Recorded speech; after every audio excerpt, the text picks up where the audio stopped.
Hey everyone, this is Matt from howtogardendesign.com, back for my final step, step 6 in my Landscape Design Basics 6-step beginner guide. And today's video we're going to keep exploring to make your garden design even better. So let's have a look at how that works. Basically, in step 5, we already looked at kind of taking everything you'd looked at previously in all the previous steps and creating your first design. And step 6 is all about designing again. So it's basically do another one, right? Move things around. I want you to try different styles and shapes. I want you to keep exploring different ideas, and we're going to do some examples and I'll show you what I mean. Again, you can add notes and comments if needed. I think that's really useful because sometimes you've explored a couple of ideas and you stumble across something like, oh, I like that, that's really good, I want to keep that. Or as you analyze something you did previously, maybe half an hour ago, a couple of days ago, you look at it and go, oh, that doesn't quite work. And that doesn't work for these reasons, and you make notes on it. A really useful tip is to draw sections or perspective drawings to describe spaces or things. Just looking at things side on, like a section drawing, or actually looking at things, and drawing them in 3D as a perspective drawing can be really useful. And again, it's not meant to be perfect. You're not presenting this, to a panel of judges, right? This is just you exploring ideas, exploring different things. So sketch freely, sketch quickly, sketch poorly if you want. It doesn't really matter because it's all about exploring ideas. And I mentioned in the previous step the idea of having criteria. You can compare the layouts to your criteria if you have some. So we may look at some of those examples as well. One thing I like is the idea of refining some of your favorites. So once you've done this a few times and you've moved things around, you can take your favorite options and you can refine them further. So you can redraw the design to scale. That's actually a really good tip because what tends to happen is when you're sketching freely, you're drawing a path, for example, and you're just kind of drawing lines and seeing where it will go. And as you draw it, you don't really think about how big it will be. But when you actually go to draw it again, when you refine it, you realize that, oh man, I've been drawing it 4 feet wide, when in reality I want it to be 5 feet wide. Or I've been drawing it 8 feet wide on my actual first plan, and it's only going to be 5 feet wide. So when you actually draw it to scale, you realize that either you have a lot more room than you expected, or a lot less room than you expected. It helps you kind of refine the space a little further. Again, draw sections or perspectives and make them to scale if you can. It's easier to draw a scaled section than it would be a perspective, but just something that allows you to kind of get an idea of what the space would actually look like, not just kind of a broad idea of it or an abstract idea of it, but a proper, all right, this is how big it would be or this is how small it would be. Again, anytime you're drawing a section in particular, try and put a person in there to give you a sense of scale. You can create models. Models are a really useful one. If you've got card and you've got some glue, you don't have to cut everything out. Like a simple rectangle card can be a tree, right, or a person. Particularly if you've got buildings or bits and pieces involved, models can be a really fun, engaging way to kind of activate different parts of your brain. Like get your hands more involved in the design process so everything's not up in your head, but some of it is kind of down, on the table in front of you. Again, we're adding in new information. So I talked in the previous step the idea of maybe I've come up with a design, I haven't yet chosen some materials such as plants. I take that information, so I take my soil information, I take the design itself, I talk about how much sun and shade and water this area gets, and I take it to an expert like a horticulturalist, and I say, hey, what do you recommend for this particular thing? I want it to look like this, I want it to be low maintenance, and these are the conditions that it's going to operate and exist within. And then they give you some feedback and they give you some options and they say, well, you might have to change this. Maybe these are some options you could consider. You take that and you're adding that into your next design or your next iteration of that particular design. Another really good tip is actually to walk out a design that you've done in your actual backyard. So you can take some tape, you can take some string line, you can get little chalk or sprays. There's certain spray paints that wash away that you can go out and you can actually outline different areas in your design just to get an idea of how things will feel. So let's look at some of these examples we've looked at. Again, we'll start with the garden for wheelchair users. Here is the first design draft that you can see at the top, and here is kind of another iteration on that. So let's have a quick look at what I've done. So one thing that we started with is we've got our entertaining area that I believe I've kept more or less in the same spot, and then we've got a working space here and utility, and then we've got a lawn in the middle with a feature area and a screening feature. Now I made a note of rough pathway through the area, and let's have a look at how I've changed that. So one thing I've done is you can see the working space started there. I've actually flipped it over to this area now. And then I've added a little note here with a relax thing. Don't know what that means yet, just a space that you can relax. And I think you can look across, and I've replaced that kind of lawn notation with a meadow. You may remember, and I think we'll look at in the next slide, or a couple of slides, the idea of that kind of meadow look with these upright silver birches. So that's something that I looked at, and I was like, all right, well, that's a nice space that we could look across, particularly if you're sitting in this relaxing area, looking across this meadow, or looking out from the entertaining space. What I liked here is the working area is more visible here. So I think the idea was, if you're in the kitchen in particular in this area, you couldn't really see out into this working space. But from here, you're actually able to see across this area if needed, which I think is more useful, particularly if it's an elderly or infirm person or someone in a wheelchair. Just keeping your eye on them for anyone else in the house, I think, is a bit easier in this spot than it was in this area here when all you're looking out of is a bedroom. So again, I made a note here saying forests, my bamboo forest, not really sure yet. And then I also mentioned a ramp. You could add a ramp here if needed, and that's obviously something you need to think about. I think in the site analysis we know there's a slope area. Need to something this, I don't even remember what I did, but basically we need to find a way to deal with this because this slope here slopes up towards the house, so we need to have some sort of ramp or something in place to be able to get up to this level. And that's really the main change. I think is probably swapping the workplace and the feature area. I haven't really noted where the feature would go, maybe this whole section here. What I say, maybe a feature of something. Anyway, doesn't matter. But the idea here is that we'll just move some things around, kept some things the same, but move some things around. Here it's starting to take shape a little more. So I've now incorporated some other elements where I've made a note of, if you remember in the problems and opportunities area in step 4, we looked at the idea of, all right, well, neighbors are here, they can kind of see into the space. So this idea of having some sort of screening, trees or whatever it's going to be, can kind of wrap around this area and provide some of that privacy and coverage. I've added a little water feature element here for some reason, don't really know why. We've got steps, and then we've got a ramp that kind of goes up this way. So this, in some ways, kills two birds with one stone. So there was a kind of a slope in this area. So I figured if we're going to do some earthwork, we might as well, cut in and actually put in a little retaining wall. Probably doesn't have to be very high, could be like less than a meter. But that way you can start your ramp at the base and kind of go up to this entertaining area. And obviously it works the same in reverse. You can go down. That can then be incorporated into raised beds. So if you remember, we started with a feature, but then in the last iteration, I moved the workspace over here. And a workspace for me, particularly for someone in a wheelchair, was going to be raised garden beds they can interact with directly. So in this instance, you could have a raised bed that fits nicely in this area. You've already kind of cut in a retaining wall for this section, so why not extend it into a raised bed? You can have a whole flat section.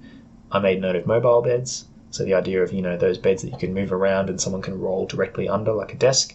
And we've got a covered area because I think that's important. If you're in a wheelchair, you're probably going to be moving a little slower. So if it starts to rain suddenly or it's really hot and sunny, you want to have a space you can kind of sit under. And then I made note here, permanent raised beds, again, along that kind of back wall. So again, these aren't as useful as being able to go directly underneath, but you can kind of turn sideways and interact with them. And maybe they're, that might be flowers or things that you don't interact with as often as you would, say, vegetables, which could be in some of these other raised beds or the mobile beds. Got a curved path. I don't really know why. I think I just wanted to explore different options and look through it. Again, I've made a note of a feature here, and we've got that lawn meadow area and basic screening. So I think one of the ideas was you could sit here in your covered area and look across, and you've got one feature there and another feature here. Don't know what the features are yet. Just exploring random bits and pieces. And here is that design probably fleshed out a little more again. So we've got our covered entertaining space. You could have a raised water feature here in some way. You got your curved path that goes down and follows along what I'm calling the access path. And I think I've made here standalone patio cover, so it just, again, covers that area.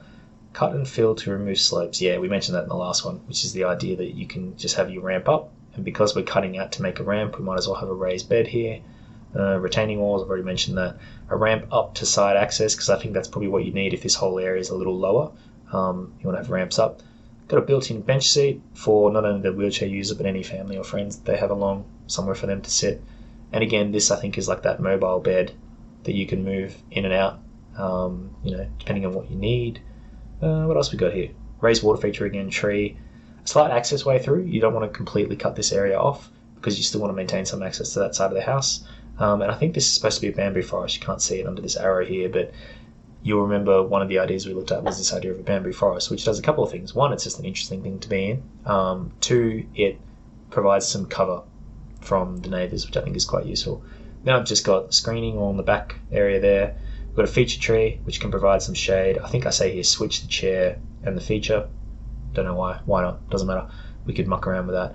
We've got a little rockery here, as again, one of those features that I think is something a little interesting. And our meadow of grass, which again isn't necessarily something they need to spend a lot of time in. It's more a feature they can look at. But you'll notice I've got these little shortcuts cut out. So instead of having to go all the way along this little windy path, maybe you can just cut through. And a shortcut could be as simple as just keep that area mowed lower than the surrounding section, kind of like we saw. Actually, I think it's in the next slide. Yeah, here. So, they've basically kept this area low and mowed.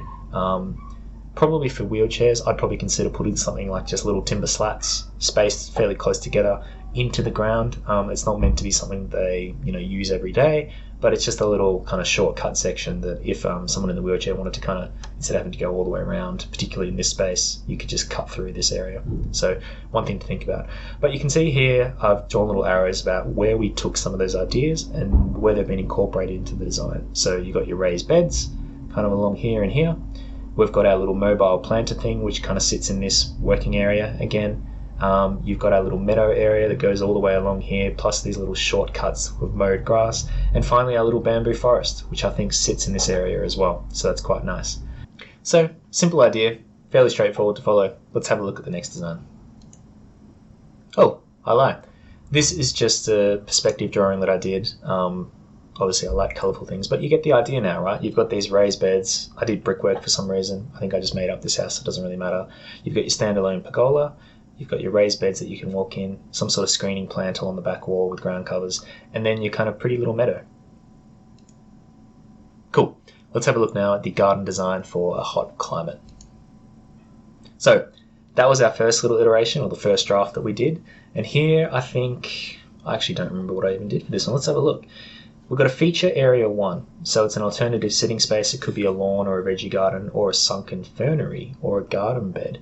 So part of the reason you may remember for this design was this is probably going to be an area that gets relatively good shade in the afternoon in a hot desert sun environment.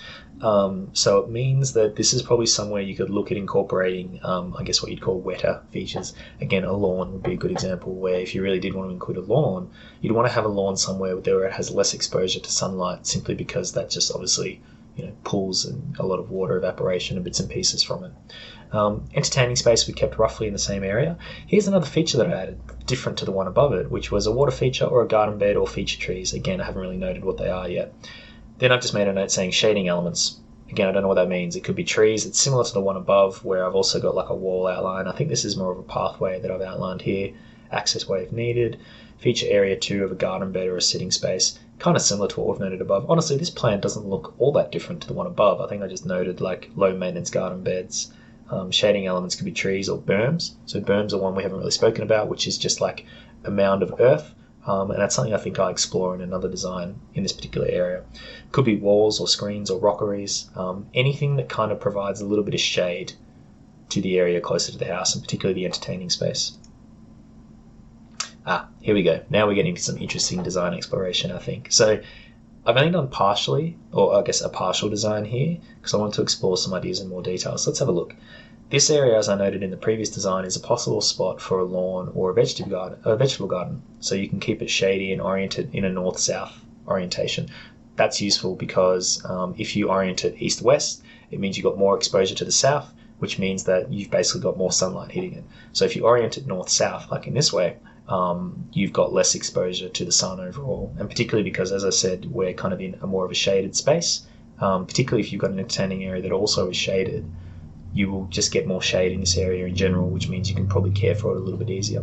Particularly if you add things like trees that we got here, again providing shade from the south. So this should be a little bit of a cooler space for whatever activity you want to include. Here we've got what looks like pergola kind of area, and I think I made a note here.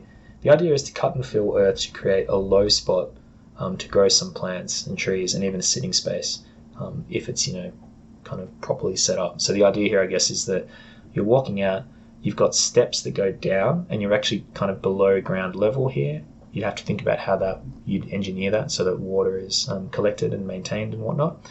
But basically, we're lowering the ground level slightly, and as long as we've got adequate shade, that should actually make things a little bit cooler. Now you have to be careful with this because it can be easy to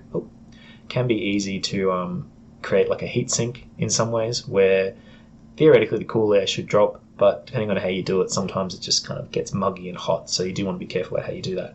But I think this idea was basically that you lower the ground level slightly, collect any water that kind of falls to this area, and then you can have smaller, you don't have to get as big trees, is probably another thing to think about. So if this is our existing ground level, you've got a little berm here, you've got ground covers or succulents or whatnot on the sunny side.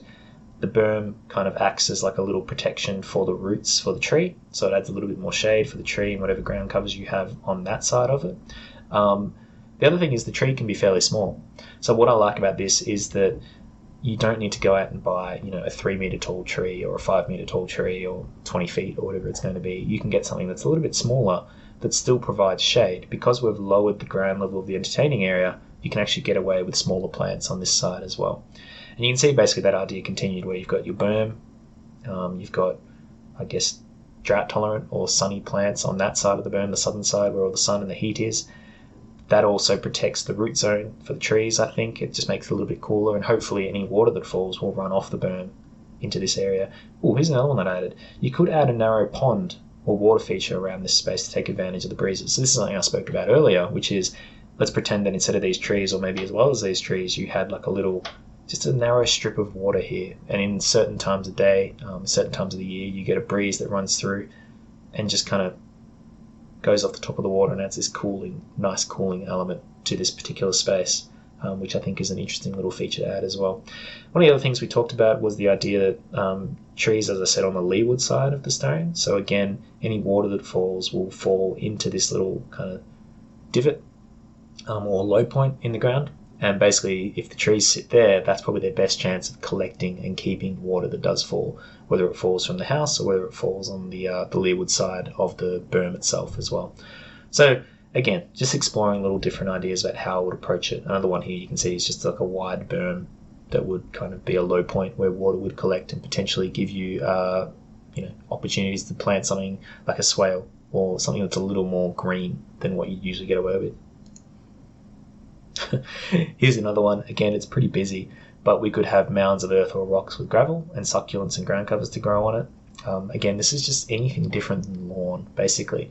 So if you can get ground covers that can tolerate the extreme heat, and particularly if you want to make things a bit more visually interesting with mounded earth, you can add some undulation and stuff to the site, so it's not just flat. And I think here what I'm looking at is having drains beneath the light gravel slope. So if you've got gravel on this side instead of grass, that might be a bit easier. And also you can't quite see it either. So your mounds are kind of your features. You've got your ground covers on one side, you've got gravel or some sort of light stonework on the outside. Again, the idea here is that you could have drainage beneath that gravel, so any water that comes through kind of collects on either side of the berm and just flows down towards the collection points. So have water drain to the low points to be stored in underground tanks or pumped into a tank, so wherever you want to keep that tank. So this is more about the rest of the yard, right, where I'm exploring. The previous design was looking more at these areas. Now I'm looking, all right, well, the rest of the yard, what can we do there? What can we do that's very low maintenance? So that's where the gravel and things come in. And what can we do that's somewhat interesting? So the idea of having this kind of undulating landscape of berms and then throwing on, maybe rockeries or succulents and bits and pieces or ground covers that could do that. So what else have we got? We can add light gravel stones under the eaves to reduce heat. Also doesn't require water. And we can add posts for interest or pots for interest and more cooling plants.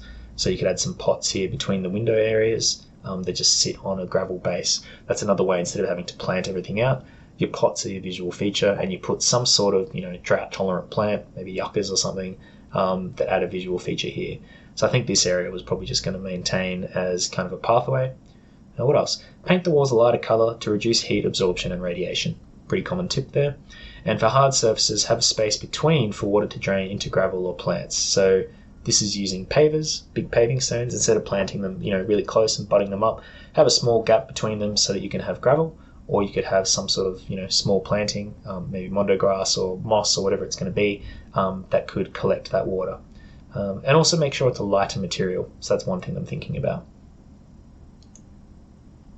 And this is probably one of the final ones that I looked at. So sorry it's all in orange, but something different. So this was a design where I went, all right, let's go do something completely different. So far we kept our paths pretty straight on the side of the house. What happens if I curve the path? right, and just make it something a bit more different. And here we've got those low walls with gaps for plants behind to creep through and be visible, and it also allows water to drain. So the idea here was, I'm not sure how high the walls would be, I'd have to explore that, but it could be anywhere from 3.5 or 4 feet up to maybe 6 or 7 feet, depending on how much sun and shade we wanted to provide. But it's not all the way around. You've got little gaps, and what I like about the gaps is they add a little bit of mystery, and you could actually see through them and see plants that might be creeping through along our gravel pathway. Behind this, I think I've talked again about berms. Actually, this is another section example, right, where I'm exploring an idea where I've got a berm, such as this. We've got our ground covers and our succulents and bits and pieces on it, and behind it, we've got plants that are kind of behind, in this case, it's a low wall, whatever that means. But you've got plants that hopefully collect in this little low depression that might collect more water than usual. Again, if you wanted to irrigate that area, that would be easier than trying to irrigate the entire yard. You just have your irrigation and drainage kind of walk along this back of these little walls. That way you can actually keep those plants relatively green and fresh.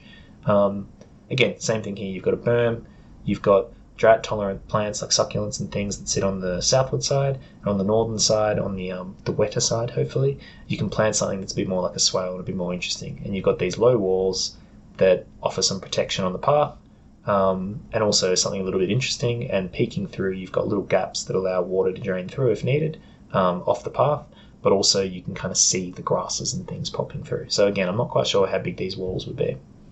Going back over this area, we've got shading trees. So I've changed things a little bit from this one, where we've gone, all right, well, what if we provide shade to this whole area? And again, this could be another feature area where we have our lawn or our veggie patch or our special garden beds or our water feature space here, right? We can still protect it from the east and the south.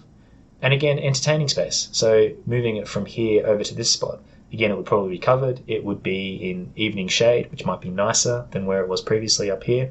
And I made another note here of just a garden bed or fernery or feature plants in this area.